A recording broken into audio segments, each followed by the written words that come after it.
Nabi Adam kan dari surga. Toh? Terus karena kesombongannya dia dikeluarkan dari surga. Iya. Nih, masih berdoa. Masih berdoa bila kasih masuk Nabi di surga. Sampai sekarang ada di surga. Syedaralun aliran sesat mulai muncul lagi. Dikenal dengan hakikinya hakiki muncul di Makassar. Diketahui beberapa waktu lalu publik juga sempat dihebohkan dengan kemunculan dugaan aliran sesat bab kesucian.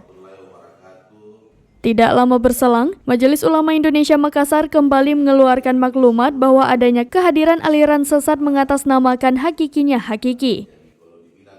Siaran pers MUI, aliran hakikinya hakiki memiliki beberapa penyimpangan-penyimpangan. Pertama, aliran hakikinya hakiki menyebut rukun iman ada 13. Kedua, adanya jaminan masuk surga oleh pimpinan aliran ini. Wali Kota Makassar Dani Pomanto kepada awak media menyebut hal ini telah terjadi berulang-ulang. Dani mengatakan aliran sesat yang berkembang memang ranah MUI. Meski demikian, pihaknya juga akan terus mengawasi dan memanfaatkan tenaga RT dan RW setempat. Orang nomor 1 di Makassar ini juga menerangkan para pemimpin aliran hakikinya hakiki sudah dipanggil oleh pemerintah Kecamatan Talo dan Kesbang Pol Makassar beberapa hari lalu di kantor Camat Talo. Dalam pertemuan itu, seluruh penganut aliran hakikinya hakiki mengaku akan bertaubat dan memastikan jika aliran hakikinya hakiki adalah sesat.